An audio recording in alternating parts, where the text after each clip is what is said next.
그럼 오늘 집중적으로 해야 되는 게 뭐냐면 재림에 앞서 발생하게 될 사건들에 대해서 우리가 오늘 잘 살펴봐야 된다는 거죠. 재림에 앞서 발생할 사건들에 대해서는 예수님께서 친히 이 부분에 대해서 설명을 굉장히 잘 하셨어요. 그리고 이 부분을 우리가 깊이 잘 알 필요가 있죠. 이 부분을 우리가 많이 헷갈리고 이해가 부족하기 때문에 사람들이 뭐라고 자꾸 여기게 되냐면 재림에 대한 엉뚱한 시기나 자기들 나름대로의 억측을 해서, 그러니까 호도하는 이런 잘못된 세력들이 나타나고 사람들은 또 거기에 매몰되는, 그리고 속아 넘어가게 되는 그런 잘못을 범하게 되는 거죠. 그러면 우리가 한번 제대로 재림에 앞서서 발생할 사건들에 대해서 얘기를 할 텐데, 제가 지금 말씀드리는 것은 거의 시간적 순서가 될 겁니다. 자, 시간적 순서로 거의 따라가 보도록 하겠습니다. 마태복음 24장 펴보세요. 자, 마태복음 24장은 전에도 말씀드렸다시피 예수님께서 요한계시록 자체를 어떻게 한 거다? 한 장으로 압축한, 저자직강이란 말이에요. 그래서 한 장으로 압축하여 말세에 있을 징조에 대해서 예수님께서 친히 이야기를 하셨습니다. 그럼 이제 따라와야 돼요. 24장 1절, 예수께서 성전에서 나가서 보실 때에 제자들이 성전 건물을 가리켜 보이려고 나왔다. 그러니까 이때 당시만 해도 성전은 전체 헤롯 성전인데 이게 제 세 번째, 그러니까 히브리 역사에서는 성전이 총 3번 있었습니다. 첫 번째 누구 성전? 솔로몬. 두 번째 누구 성전? 수룹바벨이 지었잖아요. 세 번째는 누가 지었어요? 헤롯 대왕. 그래서 총 3번의 성전이 있단 말이에요. 근데 지금 이 세 번째 성전, 헤롯 대왕의 성전은 몇 년 지었을까요? 총 80년. 총 80년입니다. AD 70년에 예루살렘이 멸망당하기 직전까지 지었기 때문에, 그래서 BC 10년부터 지은 거죠. 그래서 총 80년에 걸쳐 지었고 이미 예수님 때 당시에 40년 동안 짓고 있었던 겁니다. 그러니까 엄청나게 굉장히 오랫동안 짓고 어마무시한 규모예요. 세 성전 중에 가장 큰 성전은 솔로몬이겠죠? 가 아니에요. 솔로몬은 이 헤롯 성전에 비하면 속된 말로 잽도 안 됩니다. 그 정도로 헤롯 성전이 엄청나게 거대한 성전이죠. 그러니까 헤롯 대왕이 유대인들의 환심을 사기 위해서 이렇게 성전을 지었단 말입니다. 그러니까 이 성전을 보니까 제자들이 보고 휘황찬란하잖아요. 그러니까 예수님한테 예수님 이거 한번 보십시오 라고 이런 얘기를 했다는 거죠. 그러니까 제자들도 어떤 환상에 젖어 있냐면 크기와 권력과 힘 이런 것에 압도되어 간다는 것을 볼 수 있는 겁니다. 전혀 기독교적이지 않은 거죠. 그러니까 예수님이 얘기하는 거예요. 대답하여 이르시되 2절 다 같이 시작. 못하느냐 내가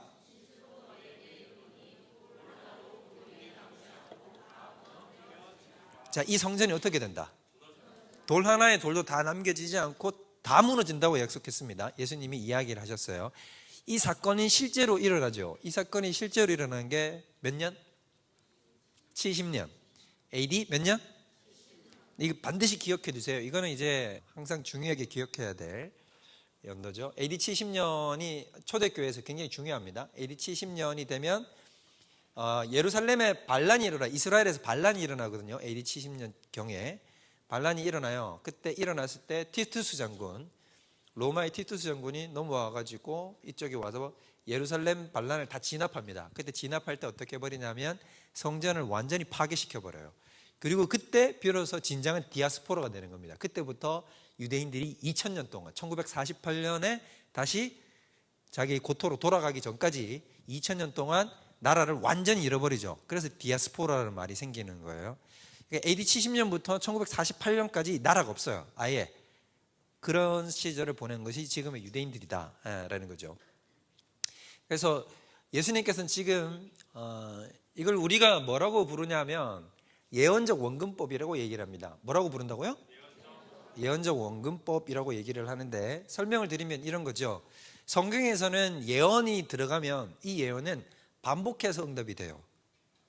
눈앞의 사건에 한번 딱 일어나는 게 아니라, 그러면 사건이 일어나잖아요. 내가 A를 놓고 예언을 했다. 그러면 A라는 사건이 일어난다. 그러면은 예언이 이루어졌으니까 그 예언은 끝이잖아요. 그죠? 대부분은 원래는 그렇게 끝인데 성경에는 그러지 않은 경우들이 꽤 있습니다. 자, 예를 들면 이 땅에 예언된 것 중에 이런 게 있죠. 메시아가 이 땅에 온다. 맞죠? 자, 그러면은 메시아가 이 땅에 왔습니까? 안 왔습니까? 왔죠? 그럼 몇 번 응답됐죠? 몇 번 응답돼요? 한 번이죠. 근데 우리는 알잖아요. 메시아는 몇 번 와요? 2번 오죠. 2번 또 이 무슨 공동체인가 이러지 말고 제발. 이거 써있잖아요. 재림 다시 쟀죠. 초림 재림 2번. 자, 2번 오시잖아요. 자, 재림. 그러니까 메시아가 이 땅에 온다 이러면은 거듭 응답되잖아요. 초림 재림 이렇게 된단 말이에요. 그러니까 마치 우리 쪽에서 일직선상으로 보면 이렇게 시간을 일직선상으로 보게 되니까 인간의 입장에서는 어떻게 보이냐면 예언의 구절이 오면 이게 바로 눈앞에서 응답되면 그 뒤에는 없는 것처럼 보인단 말입니다. 근데 실제로는 어떻게 되냐면 마치 산봉우리처럼 요 앞에 산이 응답되고 또 뒤에 산이 봉우리가 한 개 더 있는 거죠. 그러니까 이쪽 편에서 볼 때는 산봉우리가 몇 개처럼 보여요? 한 개처럼 보이죠. 그래서 이런 걸 예언적 원근법이라고 그런단 말이에요. 원근법, 이게 뒤에 있는 것이 묻혀가지고 보이지 않는다는 거죠. 이런 대표적 오해를 했던 사람이 있는데 그 사람이 누구냐면 세례 요한이란 말입니다. 세례 요한은 메시아가 이 땅에 오면, 구약에 보면 메시아가 이 땅에 오셔서 할 일들에 대해서 이야기가 쭉 선포되어 있죠. 어떤 구절들이 있습니까? 2가지죠. 대표적으로 구원과 심판. 자, 그러면은 구약에 보면 메시아가 오면 이 땅에 무엇을 하냐면 사람들을 구원합니다. 죄로부터 자기 백성을 구원하죠. 근데 유대인들은 죄로부터의 구원이라고 믿지 않았고 힘으로부터의 구원이라고 생각하니까 잘못된 배경을 이미 가지고 들어갔지만 세례 요한은 그러지 않았어요. 죄로부터의 구원이라는 걸 알았습니다. 죄로부터의 구원이라는 걸 알았는데 또 뒤에 또 예언 구절 속에 뭐가 있다고요? 심판이 있잖아요. 심판이 같이 겹치니까 세례 요한은 어떻게 할 거라 생각했냐면 예수님이 이 땅에 2번 오는 게 아니라 한 번 오는 걸로 끝난다고 생각을 한 거죠. 자기는 뒤에 게 안 보이니까, 뒷산이 안 보이니까. 무슨 말인지 이해됩니까? 그래서 예수님을 뭐라 그러냐면 내가 메시아가 아니라 내 뒤에 오시는 분이 메시아다. 나는 그의 신들매를 풀게 해도 감당치 못하겠다. 그리고 나서는 제자들한테, 자기를 따르던 제자들한테 뭐라 그러냐면 예수님이 세례받고 딱 지나가니까 뭐라 그럽니까? 보라, 하나님의 어린 양이로다. 대속적 어린 양, 구속사역을 할 것이라는 것을 세례 요한은 알았어요. 이 정도만 해도 세례 요한은 엄청난 거예요. 당대의 메시아를 이해하는 폭이 가장 발전한 사람이죠. 그 다음에 어떻게 됐습니까? 자기가 또 덧붙이죠. 하나님 나라가 갖고 왔으니 너희가 어떻게 하라고? 회개하라고 얘기를 하면서 하나님께서 도끼자루가 지금 나무에마다 다 놓였으니 열매 맺지 않은 나무마다 다 어떻게 해버린다? 다 찍어서 불 붙는 데 던져버린다라고 얘기를 하잖아요. 그러니까 이 독사의 새끼들아, 너희들이 임박한 진노를, 너무 찰진가요? 어찌 피하려 하느냐? 임박한 진노가 지금 임했다 그러잖아요. 심판이 임했다는 거거든. 그러니까 세례 요한은 2가지가 함께 겹치는 거예요. 구약 성경에 의하니까 자기는 계시적으로 이해했을 때 주님이 오셔서 구원 사역을 하실 것이고 또 무엇을 하실 것이다? 심판을 동시에 할 거라고 생각했단 말이에요. 그런데 예수님이 심판을 해 안 해?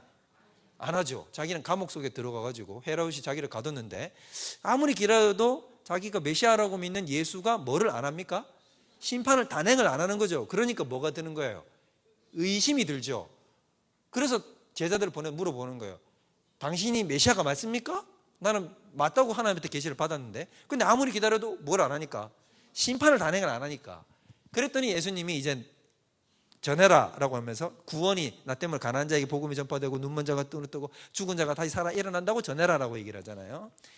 자, 이런 것처럼 구약에서는 어떠냐면 한 번에 예언이 들어가면, 성경에서는 예언이 들어가면 거듭 응답되는 경향들이 있어요. 이걸 뭐라고 부른다고요? 예언적 원근법. 외워두라고요. 자, 이건 뭐 외워두셔도 더 좋고 모니면 할 수 없고, 근데 개념은 이해를 하셔야 된다는 거죠. 예언적 원근법이라는 건 거듭 성취되는 게 있다. 제가 왜 이 얘기를 하냐면 오늘 이 예언도 그렇다는 것입니다. 자, 눈앞에 성전이 무너뜨려진다는 것은 예수님이 언제를 두고 예언하신 걸까요? 아니에요. 자꾸 너무 앞서가지 마. 자, 성전은 70년이 아니에요. 자, 성전이 돌 하나도 돌 위에 남겨주지 않고 다 무너진다는 건 언제를 얘기하는 거죠? AD 70년, 방금 얘기한 것처럼 AD 70년이 되면 그때 어떻게 된다? 성전이 다 깡그리 무너진다는 것을 얘기를 하는 거예요. 그래서 지금 이 24장에 나오는 내용들은 AD 70년경에 있을 사건들을 대표적으로 얘기를 하는 게 많아요. 예를 들면 이런 거죠. 너희들에게 그 환란이, 마지막 환란이 안식일에 발생하지 않도록 기도해라. 누가복음에 보면 안식일에 발생하지 못하도록 기도해라. 왜 안식일에 발생하면 안 될까요? 안식일에는 걸을 수 있는 거리 제한이 있거든. 유대인에게는 2km, 1km, 왕복 2km 정도 되는 이 거리를 더 이상 이동하면 안 된단 말이죠. 1km 정도를. 그러니까 너무 멀리 도망가면 안 되잖아요. 그래서 안식일이 되지 않게 조심해라 라고 이야기를 하고, 그날에는 어린아이와 젖먹이는 자에게 뭐가 있다? 화가 있으리라. 왜 어린아이와 젖먹이는 자에게 화가 있죠? 도망을 못 가잖아요. 도망을. 젖먹이는 자는 엄마가 애 안고 도망하기가 쉬워요? 어렵잖아요. 도망 못 가니까 다친다. 근데 AD 70년경에 로마 병사들이 예루살렘을 초토화시킬 때 이런 역사가 실제로 일어났단 말이에요. 자, 그런데 지금 얘기한 건 24장이 AD 70년을 이야기하는 것이지만 동시에 뭐를 얘기하는 거다? 눈앞에 사는 AD 70년이에요. 그러나 뒤에 거는 뭘까요? 이제 최후 종말, 마지막 심판 때, 마지막 종말의 때가 어떻게 되느냐를 얘기하는 거죠. 자, 그럼 우리는 어디에다 초점을 맞추고 보면 될까요? 마지막 종말. 자, 이해되시죠? 자, 그러면 이렇게 얘기하는 거예요. 다 무너진다. 그러면 3절, 예수께서 감람산 위에 앉으셨을 때 제자들이 조용히 와서 이르되 우리에게 말씀해 주세요. 어느 때 이런 일이 있겠사오며 또 주의 임하심과 세상 끝에는 어떤 징조가 있겠습니까? 라고 이렇게 얘기를 합니다. 이 네 명의 제자가 묻는데 베드로, 안드레, 야고보, 요한, 이 네 명의 제자가 이걸 물어요. 누가복음에 보면 나와요. 자, 4절, 너희가 뭘 받지 않도록 주의해라. 사람의 미혹을 받지 않도록 조심해라. 사람들이 미혹하는 일들이 생긴다. 그래서 특히 어떤 사람들이냐, 5절, 많은 사람들이 내 이름으로 온다. 내 이름으로 온다는 얘기는 예수 이름으로 온다는 얘기도 되지만 자기가 메시아라고 하는 자들이 많이 일어나게 될 것이라는 것을 이야기를 합니다. 근데 이것은 보편적인 거고 본격적인 것은 어떤 거냐면 읽어보겠습니다. 6절부터 8절까지.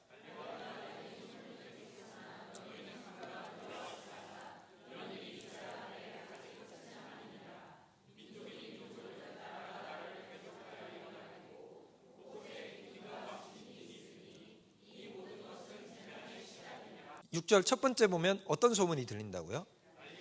난리와 난리의 소문이 들려요. 난리와 난리의 소문이라는 것은 옛날에도 난리가 있었어요, 없었어요? 있었죠. 지금도 난리가 있습니까, 없습니까? 있죠. 자, 난리들이 다 있는데 이 난리의 소문이 퍼지고, 난리와 난리의 소문이라는 얘기는 뭐냐면 빈도와 강도가 강해진다는 걸 얘기합니다. 무엇과 무엇이 빈도와 강도. 그러니까 옛날에도 기근, 지진, 뭐 자연재해들, 전염병 이런 거 다 있단 말입니다. 근데 이런 것들이 이제 예수님 오실 때가 가까워져 오면 어떻게 된다는 거죠? 빈도가 일단 더 자주 일어나고 강도가 어떻게 된다는 겁니다. 더 세진다는 겁니다. 그러니까 이렇게 얘기할 수 있겠죠. 옛날에는 한 100년에 한 번 일어날까 말까 한 지진, 이런 지진들이 어떻게 될까요? 마지막 예수님 어떻게 하시는데 되면 엄청 일어나는 거예요. 그런 것들이 막 1년 단위로 아니면 열흘 단위로 막 이런 식으로 계속 곳곳에서 지진이 꽝꽝꽝, 진도 9.0 막 터지는 거지. 9.0이 어느 정도인지 아시죠?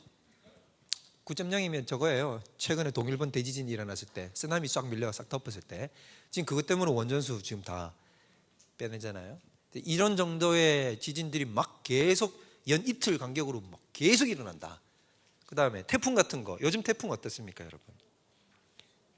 요즘 태풍 엄청 세죠? 태풍이 발생도 엄청 많이 되고, 그 다음에 굉장히 오래 가고, 그 다음에 사그러들지도 않고 엄청 강하고. 지금 우리나라, 옛날에는 우리나라까지 태풍이 보통 오면 바닷물 온도가 낮으니까 많이 쇠약해진 상태로 우리나라 상륙하는데 지금 이제 어때요? 그냥 오면서 더 세지잖아요. 더 세져서 들어오고. 여러분 어릴 때 미세먼지 이런 얘기 들어봤습니까? 미세먼지, 그죠? 제 기억으로는 황사가 심해진다라고 하면서 우리나라가 좀 이렇게 황사에 대해서, 중국발 황사에 대해서 유난히 좀 이렇게 황사가 심해졌을 때가 2000년대 초반 때, 2002년, 2003년. 제가 왜 기억을 하고 있냐면 제가 군대에 있을 때 그런 얘기들이 이제 엄청 많이 이제 왔기 때문에. 그랬고 2000년대 중반쯤 들어가니까 이제 갑자기 무슨 얘기가 나왔냐면 우리 평생에 들어보지도 못한 미세먼지라는 얘기가 막 나오고.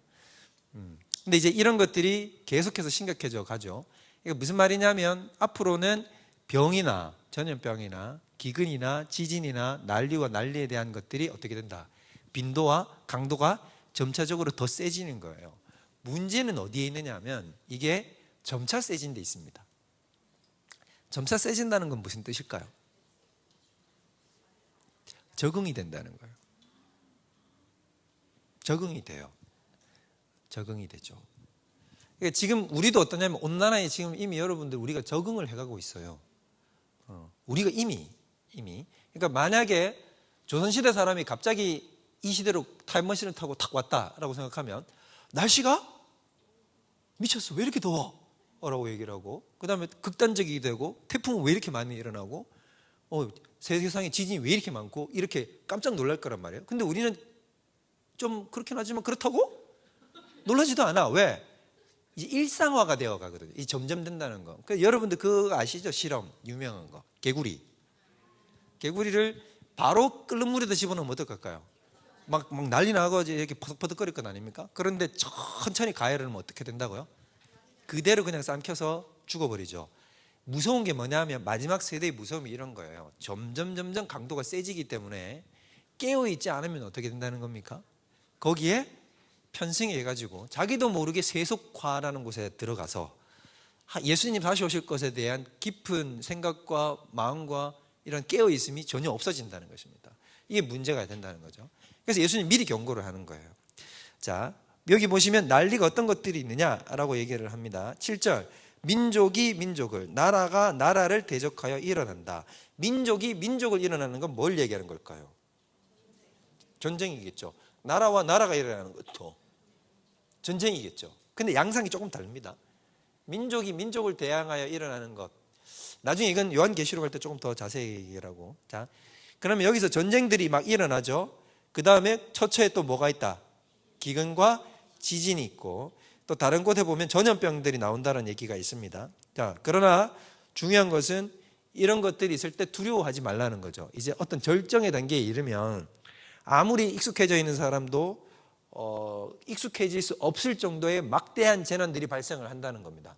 그러면 그런 막대한 재난들이 발생할 때 뭘 하지 마라? 두려워하지 말라는 거예요. 두려워하지 말라. 첫 번째, 마지막 시대를 만나면 뭘 하지 말라고요? 두려워하지 말라. 왜 두려워하지 말아야 되죠? 이 모든 것을 주관하시는 분이 누굽니까? 내 편이잖아요. 내 편. 남편이 아니고 내 편이잖아요. 남편. 자, 무슨 말이냐면 이 말인 거예요. 자, 애굽에서 10가지 재앙이 있었잖아요. 자, 애굽에서 10가지 재앙이 있을 때 그 10가지 재앙은 누구를 향한 겁니까? 자, 이스라엘 백성입니까? 애굽 백성입니까? 애굽 백성이죠. 그러면은 이스라엘 백성은 두려워할 필요가 있을까 없을까요? 없죠. 그리고 오히려 재앙이 일어날 때 이스라엘 백성은 솔직한 말로 기분 좋아요. 왜? 자기를 핍박하는 세상에 대한 심판이고, 그다음 그것 때문에 결국 우리가 어떻게 되는 겁니까? 풀려날 날이 또 가까워 오는 거잖아요. 더 가까이 오는 거예요. 그러니까 지금 나중에 마지막 말세 때도 어떻게 되냐면 예수님을 따르는 백성들, 믿음의 백성들은 깨어 있을 때, 이런 기근과 지진과 이 모든 활동들이 있을 때 두려워할 필요가 없는 것은, 이 모든 것은 누구를 향한 것이다. 자, 잘 들으세요, 여러분. 저한테 이렇게 얘기하시는 분들 많아요. 목사님, 저는 마지막 말세에 막 환란이 오기 전에 어떻게 했으면 좋겠어요? 먼저 죽었으면 좋겠어요. 많아요, 저한테 그런 얘기를 하시는 분이. 근데 이건 자꾸 착각을 하는 거예요. 뭔 착각을 하는 거냐면 타깃을 자꾸 누구로 잡는다는 거예요. 나로 잡고 있어요. 하나님이 나를 어떻게 할 거다. 기근과 지진에다가 그냥 담갔다 뺐다 이렇게 할 거라고 생각을 하는데, 그게 아니라 주된 초점은 누구에게 가 있다? 세상을 향한 심판을 하는 것입니다. 이해되십니까? 그러니까 심판은 하나님께서 자기 백성을 향해서 하는 것이 아니라 누구를 향해서 하는 거예요? 그렇죠. 세상을 향해서 가는 겁니다. 물론 온 세상이 전염병이고 기근과 지진이 있으면 우리도 영향을 받죠. 영향을 받습니다.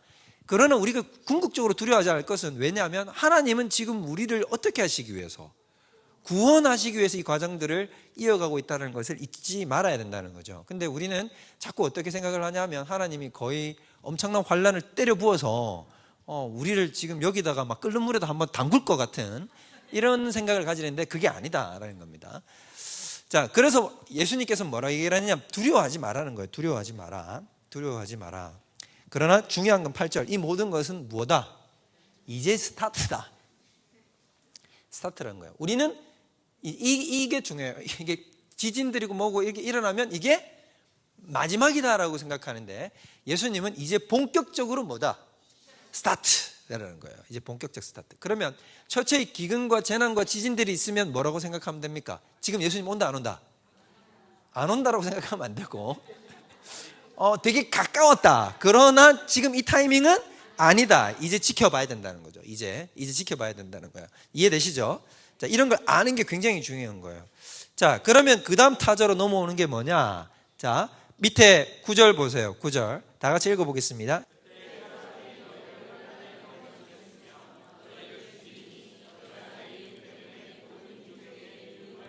마지막 때가 되면 대박해가 옵니다. 박해. 마지막 때는 박해의 시대예요. 자, 아까 제가 했죠. 예언적 원근법이라고. AD 70년경에 성전이 무너뜨려지기 전에 뭐가 일어났냐면 이게 일어났어요. 실제로 대박해가 일어났거든요. 네로의 대박해가 AD 68년, 67년경에 일어났습니다.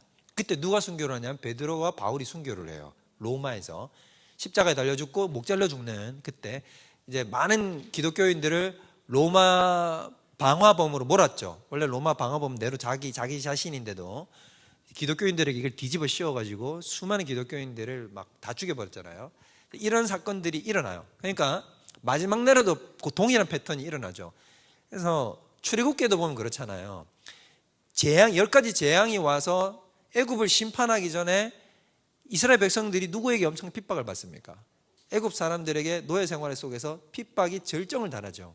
그러니까 해방과 구원이 오기 전에는 뭐가 있냐면 핍박이 절정을 달하는 사건들이 있습니다. 그래서 마지막 날에는 저는 솔직히 이게 제일 겁이 나긴 하는데 뭐가 있냐면 엄청난 대박해가 이제 기독교인들에게 닥치게 될 겁니다. 이제 그 시기가 가까이 왔습니다. 여러분들은 이런 걸 조금씩 느끼나요? 자, 일단 첫 번째로 한번 얘기할게요. 역사상 가장 순교자가 많이 나는 시대는? 났던 시대는? 언제일까요? 순교자가 제일 많이 발생했던 시기. 대표적으로 몇 군데 있겠죠? 여러분이 제일 먼저 생각나는 때는 언제입니까?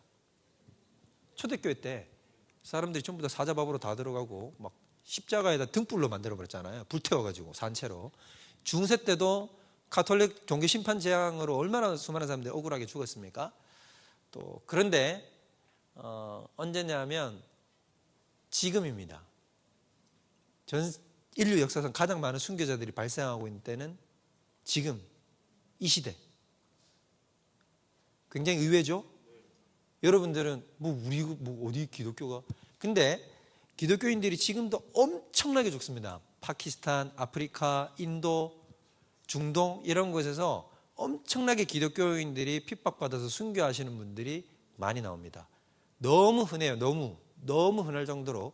그래서 지금은 우리가 착각하지 말아야 되는 건 뭐냐면 핍박의 때는 과거의 때고 현재가 핍박의 때가 아니라고 생각해요. 근데 역사상 가장 많은 순교자를 발생하고 있는 때가 이때입니다. 이미 통계가 다 나와요. 그러니까 사람들이 오해를 하는 거죠. 지금은 종교적으로 평화로운 시대다. 아니에요. 취해 있으면 안 돼요.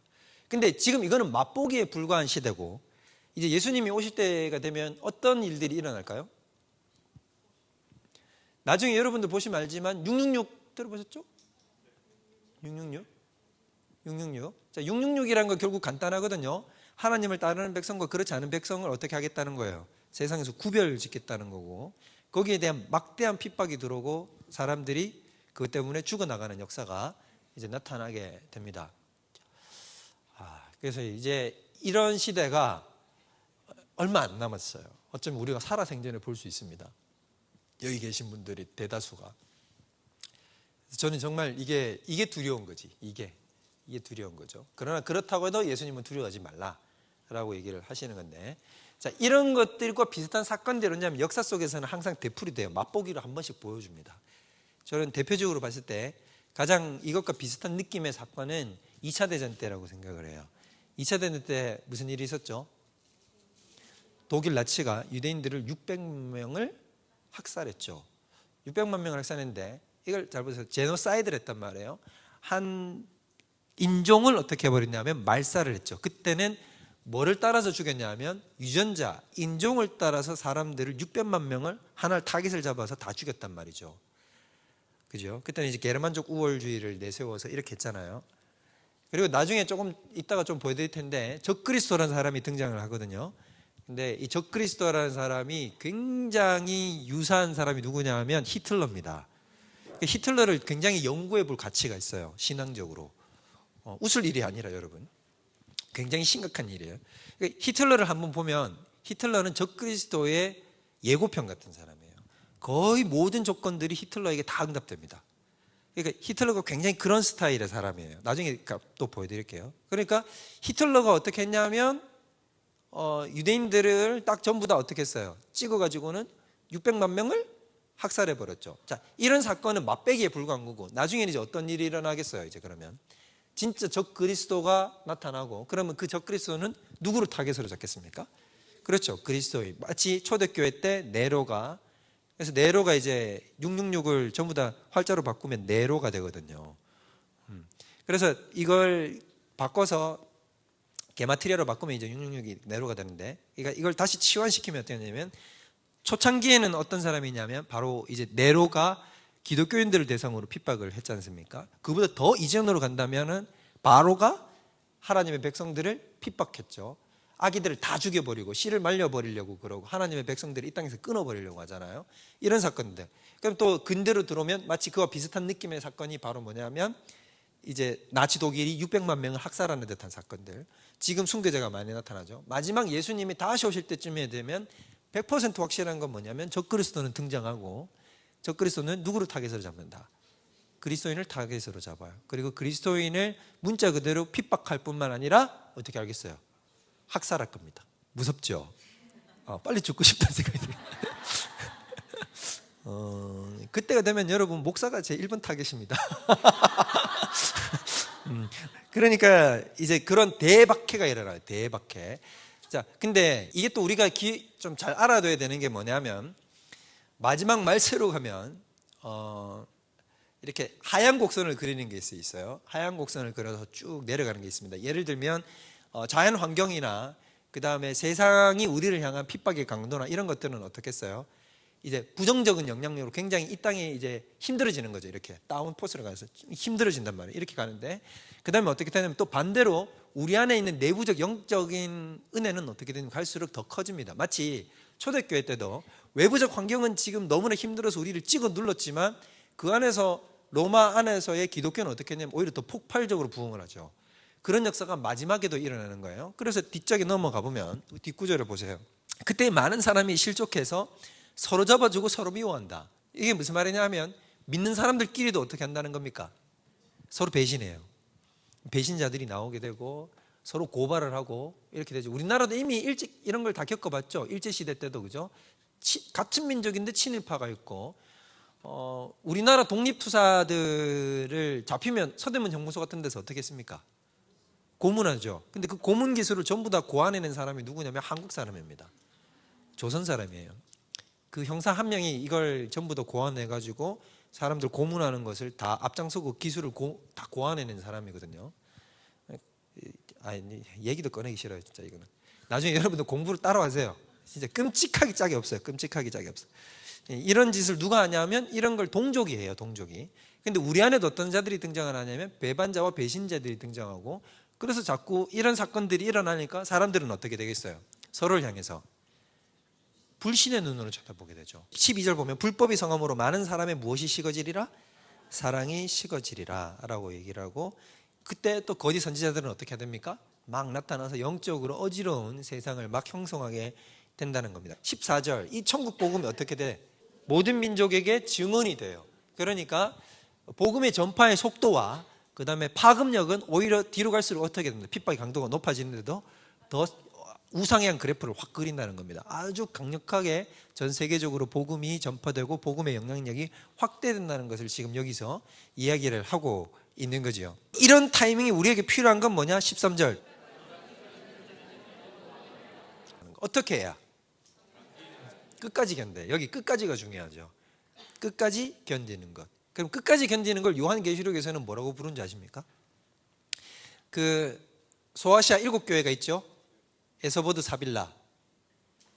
자, 외워봅시다. 시작. 에서보두 사빌라 에베소 버가모 두아디랴 뭐 이렇게 쭉 나가는 거예요. 자, 에서보두 사빌라. 근데 에서보두 사빌라 7개 외우세요. 교리반 들으면 외울 게 너무 많죠? 에서버드 사빌라 외우기 좋잖아요. 뭐 이거는 머리로 외우는 게 아니라 입으로 외우는 거예요. 그냥 입에 너무 익숙해져가지고 그냥 에서버드 사빌라, 에서버드 사빌라 나오듯이 에서버드 사빌라. 이 7교회를 보면 7교회, 소아시아 7교회 가운데 예수님께서 이제 말씀을 전해주시잖아요. 각 교회 사자들에게 말씀을 전해주시면서 거기서 끊임없이 맨 마지막에 나오는 구절이 뭐냐면 이렇게 나와요. 이기는 자라는 얘기가 나오는 거 기억나십니까? 펴세요. 자, 봅시다. 자, 계시록 2장 보세요. 2장. 에베소 교회부터 볼게요. 7절. 귀 있는 자는 성령이 교회들에게 하시는 말씀을 들을지어다. 누구에게는? 이기는 그에게는. 이기는 줄쳐놓고 그 다음 또 넘어가세요. 11절. 귀 있는 자는 성령의 교회들에게 하시는 말씀을 들을지어다. 누구는? 이기는 자는. 또 얘기하죠. 17절. 귀 있는 자는 성령의 교회들에게 하시는 말씀을 들을지어다. 누구에게는? 이기는 그에게는. 26절. 이기는 자와 끝까지 내 일을 지키는 그에게. 3장 들어가면 사대교회에게도 5절. 이기는 자는 이와 같이 흰옷을 입을 것이요. 다 이기는 다 나온단 말입니다. 그럼 이기는 게 뭐를 상징하는 거다? 자, 우리는 이렇게 이긴다라고 하니까 뭔가 싸워서 뭔가 이렇게 막 전투적 뭔가 이렇게 생각하는데 그게 아니라 여기서 예수님이 이기는 자에게 내가 상급을 주고 생명의 멸류관을 주겠다는 것은 이김은 곧 뭘 얘기하는 거냐면 세속화되지 않고 순결을 유지한 상태로 끝까지 견딘 자, 인내에 성공한 사람, 이걸 뭐라고 부른다고요? 이기는 자예요. 그러니까 그 사람에게 뭐가 주어진다는 것입니까? 구원과 생명의 은혜가 주어진다는 겁니다. 역으로 뒤집으면 이기는 사람이 구원받은 사람이라는 겁니다. 이렇게 해석하면 안 돼요. 뭐냐면 이겨야 구원을 얻는다가 아니라 하나님의 백성은 어떻게 할 수밖에 없다. 이길 수밖에 없다는 걸 얘기하는, 끝까지 견딜 수밖에 없다. 아무리 사탄과 세상이 우리를 포기하게 만들려고 해도 하나님의 백성은 포기되지가 않는다라는 거예요. 이게 핵심이라는 거죠. 그래서 마지막 날에는 굉장히 힘들어지는 게 뭐냐면 신앙을 유지하고 사는 게 힘듭니다. 힘들어서 어떻게 해야죠? 예수님이 뭐라고 얘기를 합니까? 사탄의 세력이 할 수만 있으면 택한 자들도 어떻게 하려고 한다? 미혹해가지고 떨어뜨리려고 한다 라고 얘기를 하는 거죠. 그만큼 굉장히 신앙생활을 하기가 힘든 세상이 도래를 하게 됩니다. 그럼 첫 번째, 아까 얘기했지만 마지막 날에 재림에 앞서서 발생할 사건은 여기 표적과 기사라고 되어 있지만 핵심은 뭐냐면 재앙이죠. 일종의 자연적 재앙들이 나타나게 되는데 첫 번째 뭐다? 난리와 난리소문, 전쟁과 기근과 지진 이런 것들이 나타나고 전염병도 여기에 포함되는 겁니다. 이제 지구온난화가 시작되니까 지금 시베리아 영구 동토층이 녹고 있죠. 시베리아 영구 동토층이 녹으면서 거기서 뭐가 부활합니까? 고대 바이러스들이 1만 년이 넘고 10만 년이 넘은 옛날 그 바이러스들이 어떻게 되냐면 실제로 실험을 했더니 제가 얼마 전에 나온 실험 결과를 보고 경악을 했는데 어떻게 했냐면 10만 년 동안 동토층, 영구 동토층에 묻혀있던 그 이렇게 선충, 쉽게 말해서 약간 되게 이렇게 뭐라고 이게 막 이렇게 지렁이 같은데 되게 얇은, 되게 작은 지렁이 같은 애들 있잖아요. 그런 애들이 이제 동토에 녹아 있는데 걔네들을 꺼내가지고 실험실에서 어떻게 했냐면 천천히 녹인 거예요. 그랬더니 어떻게 된 줄 아십니까? 움직였어요. 걔가 몇 년 동안 있었는데 10만 년 동안 있었는데 그리고는 더 놀라운 건 걔네들이 그 즉시로 번식을 시작하더라는 겁니다. 끔찍하죠.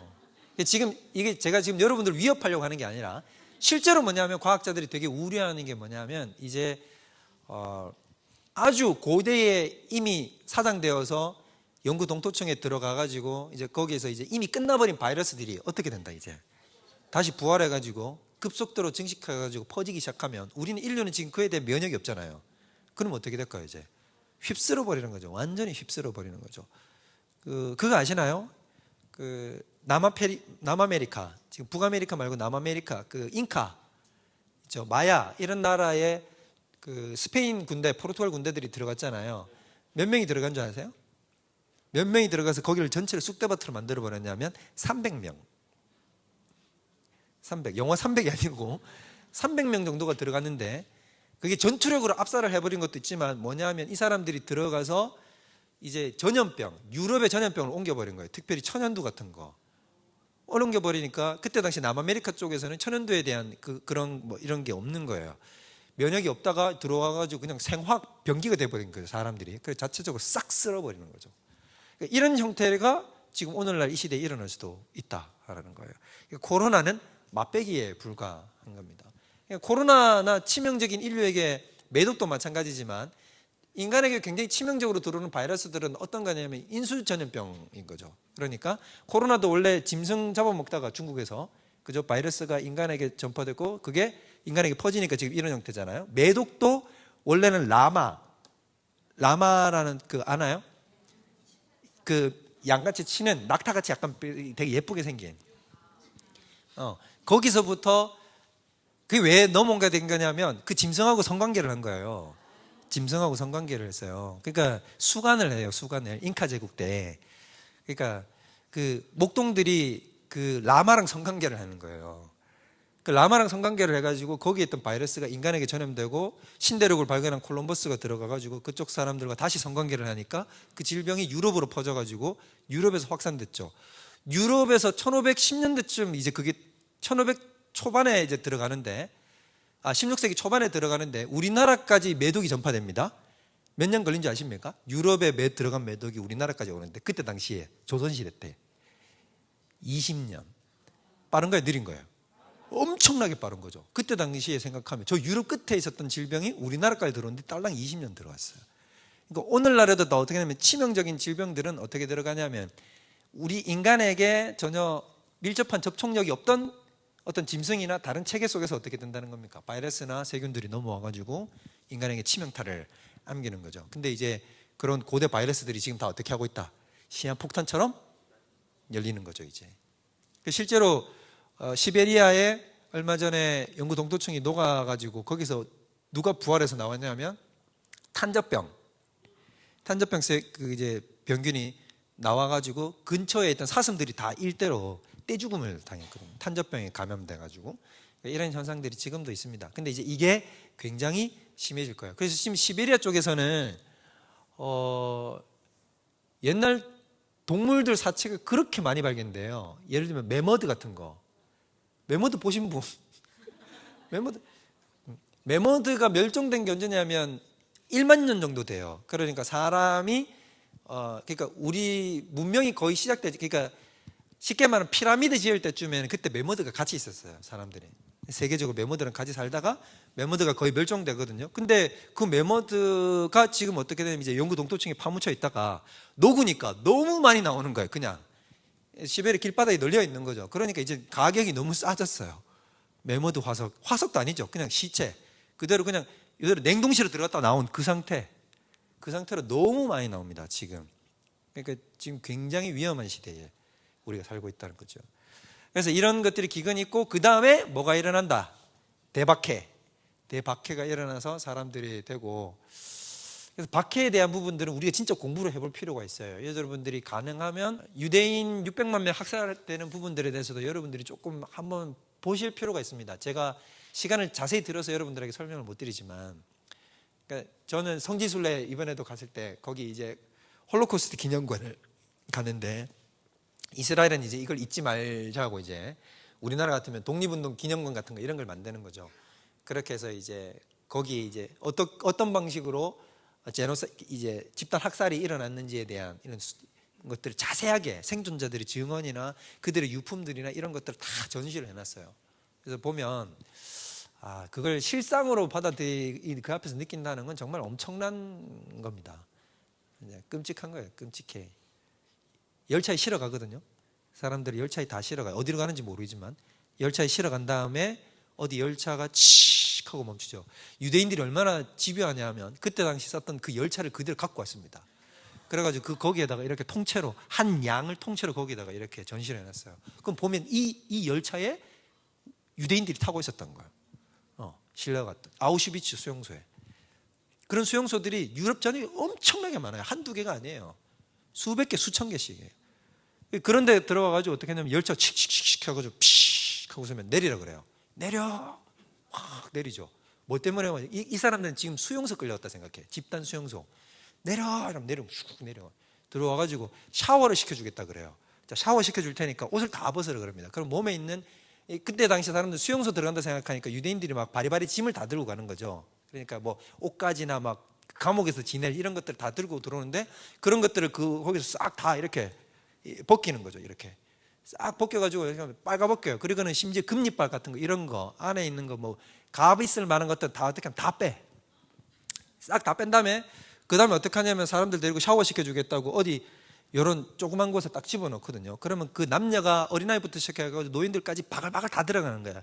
수백 명들이 그 안에 바글바글 들어가는데 빨가벗고 딱 들어가 있는 그 순간에 딱 어떻게 하면 샤워를 하는 게 아니라 거기서 가스탄이 팍 하고 터지는 거예요. 가스탄이 터지면 터지는 그 순간 하면서 난리가 나는 거지. 생지옥인 거예요. 사람들이 그걸 한참의 시간이 지나고 나면 어떻게 되냐면 그 안에 다 죽어 있는 채로 완전 그 시체가 뒤엉켜 있는 게 되는 거죠. 그래서 거기 보면 여러분들 많이 보셨겠지만 이렇게 있잖아요. 이렇게 죽을 때 나가려고 벽을 긁으니까 손톱들이 다 막 엉망진창이 돼 있고 벽에 막 긁은 자국. 그렇게 인간들을 죽인다는 겁니다. 근데 여러분 이런 것들을 잘 보아야 되는 게 뭐냐면, 여러분 사람들이 굉장히 오해하는 지점이 있어요. 오해하는 지점 중에 하나가 뭐냐면, 제가 여러분을 자극하려고 하는 게 아니라 오해하는 지점은 이런 거예요. 요즘 시대가 어느 시대인데 전쟁이냐?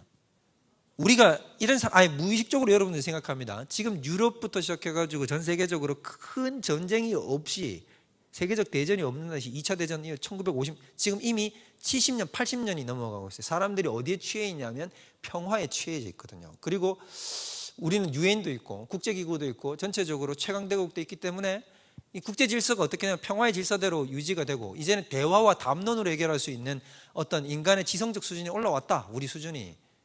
그렇게 생각하는데 푸틴 같은 사람이 나타나죠. 근데 이건 맛보기에 불과한 거라는 거예요. 여러분 절대 잊으면 안 되는 게, 잘 들으세요. 이제 다시 더 이상 히틀러 같은 시대는 오지 않는다. 아니라는 거예요. 아니라고요. 인간은 단 한 번도 인류 역사상 지금까지 한 번도 전쟁을 신 적이 없어요. 그리고 그런 엄청난 학살과 핍박들이 누구를 향해서 이제 마지막 말세 때는 총구를 겨누냐면 우리를 향한다는 거예요. 그리스도의. 그 타이밍에 우리가 정말 복음을 지키고 지조와 절개를 지키고 살아가는 게 쉬운가? 그래서 예수님 뭐라 그런다는 겁니까? 그런 사람들을 이기는 자라고 표현을 한다는 것입니다.